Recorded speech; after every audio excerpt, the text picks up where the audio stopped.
I'm a postdoctoral fellow at the Catholic University of São Paulo, and I research digital literature for children, children's meaning making with digital literature. In literary research, it is not uncommon that the analysis will focus on the text. So the main source of data, so to speak, of literary research tends to be the literary artifact. However, with digital literature, the participation of the reader is crucial for the co-construction of the story. The story unfolds depending on how readers interact with it, and it's crucial to me to observe real events unfolding in real time, understanding how children were making sense of this narrative and which choices they were making. Therefore, I observed young children, 4-year-olds, reading with their parents in a public library in the UK.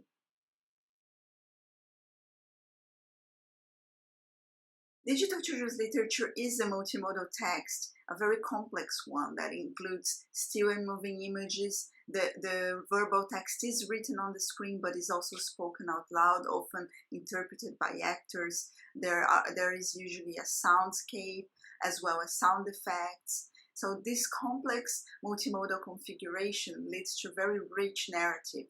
And on top of that, there are the meanings that are constructed through interactivity, meanings that depend on the participation of the reader.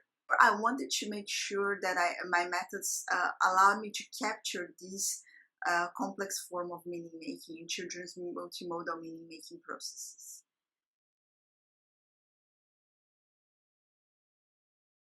The main method of data collection was observation. So I wanted to look at the readers, look at their bodies, look at their actions while they were reading, as well as looking at how the narrative was unfolding on the screen. So for that, initially I used 4 cameras, one frontal at the eye level of the child, another side camera, also around the height of the children's gaze.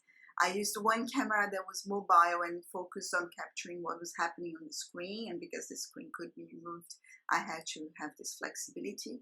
And I also used the GoPro camera with the intention of capturing the movement of their bodies. So I put this camera at the ceiling of the library and I filmed top down. And but for the analysis, I ended up reducing this data to 2 central views. One view of the participants and one view of the screen. Observing the participants gave me a lot of information about their reactions, their emotional responses, and their participations, their comments about the story they would do with their parents, also how the parents contributed to this co-construction of the narrative. However, a lot of these meaning-making processes are invisible, and I wanted to have the opportunity to uncover this process further. Therefore, I included 2 extra methods of data collection. The second method of data collection was a visual method. So I asked the children to make a drawing about the story. And making a drawing about the story allowed me to uncover a lot of their meaning-making process of the visual text, aspects that were highlighted in their experience with this piece of literature, aspects of the characters that stood out, but also some children created a narrative through their drawings, and it was very important to talk to them as they were creating these drawings. They were 4-year-olds, so it wasn't always explicit what they were drawing. However, it was clear from these observations of their drawings and these conversations that every item that they added in their drawing had a meaning behind it, and it was important to understand why they were including that, and that allowed me to understand several processes. For instance, how they understood their own participation in the narrative. One child drew herself as part of the narrative, so she put herself in the drawing because she said she helped this character in the narrative, which was true. Therefore, I showed how children were aware of their own participation and their role in these digital narratives. The third method of data collection involved children reenacting the story with finger puppets that I had created with the key elements in the story. And this method was interesting in uncovering children's making sense of movement in these narratives, and also again on children making sense of interactivity and on their roles. So one child, every time he would enact one of the key actions of the narrative, he would tap the character, because that's what he did in the digital narrative. He tapped the character and something happened. These methods of data collection resulted in hours of very rich video data. Therefore, it was a challenge to make sense of this data and to come up with strategies to analyze it and to be able to theorize what was going on in terms of children's meaning making with digital literature. I started with Jeff Bezemer and Carrie Jewett's proposal of a few steps for multimodal analysis. However, I had to adapt these steps along the way to fit the reality of my own data. The first step they proposed is called data logging. So it was trying to make sense of the data in a general sense. In my case, I ended up turning into a more traditional form of description of the data. So because I was working with literary text, this scene was an important unit of analysis, a unity that had a start and a clear start and a clear end. So I divided the events in scenes, and I made little descriptions of these scenes, of these mini events.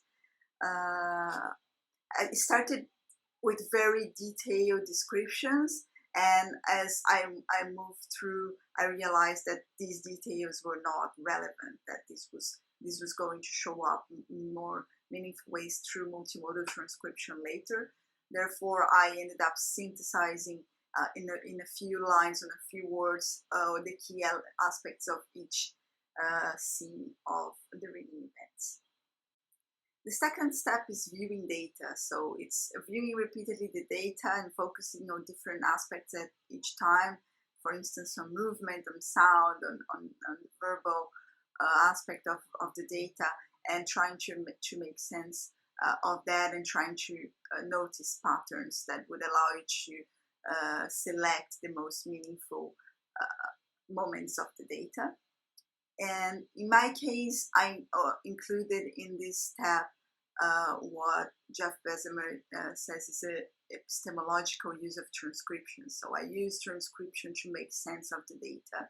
Because when I was doing all this viewing, it seemed like there were so many important things that were happening, so many concepts from the literature that were showing up in the data, and it was very difficult to select what was most meaningful. It just seemed multiple facets of the same event or of the same phenomenon that I was observing.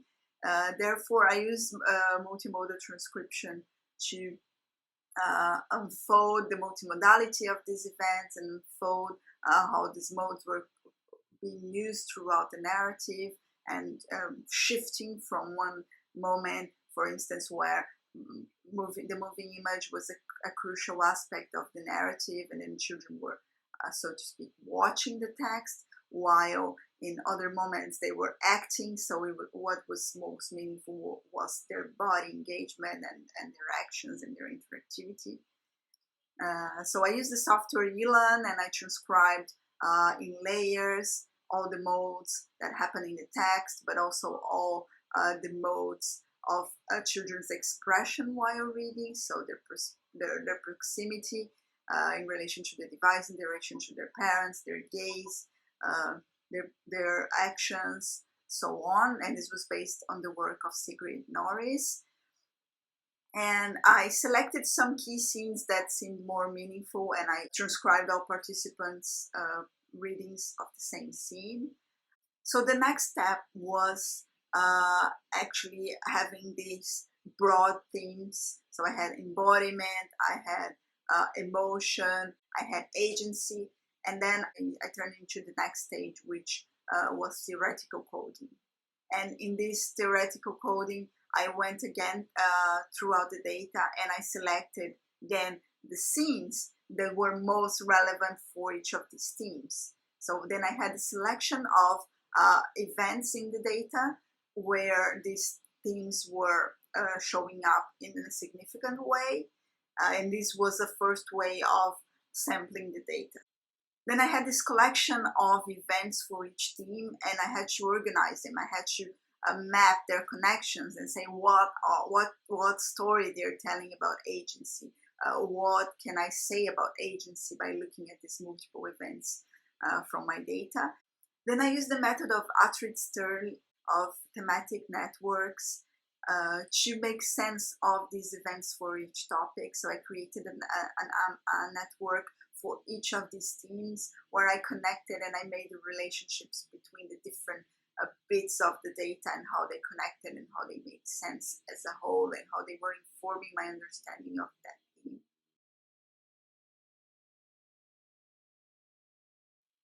After this analysis, the final step was figuring out a form of transcription that would allow me to include these events and to represent the richness of this data in my thesis and in other publications, as well as in presentations and conferences. So I developed another form of multimodal transcription that in this case would serve what Jeff Bezemer called the rhetorical function.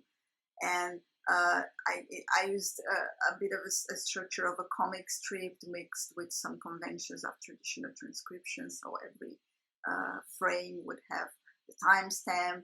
I would include everything that was said, and I would include key actions. So when children interacted with the screen, this was represented not only through their the screenshot of their action, but also through an icon that represented that form of interaction, of hand interaction with the screen.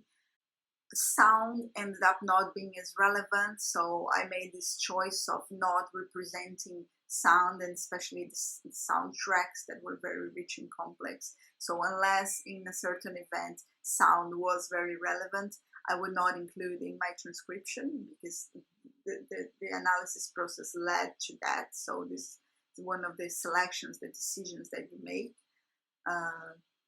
And of course, I would also include a screenshot of the app, because the app was also changing, moving. There was animation, there was a lot going on. So, so here at the screen now you can see the result of one example of this form of multimodal transcription, which I think in the end was crucial in my discussions in written form, and into showing the richness of the data, and into showing key elements that led me to my key arguments and leading to the key theorizations that I made about children's meaning making with digital literature. I'm adding to this post the key references that I mentioned in this video, as well as a link where you can download the thesis, which summarizes the key findings from this research. And please feel free to contact me through email or in form of contact, and I'd be happy to talk about multimodal data analysis and multimodal transcription. Thank you.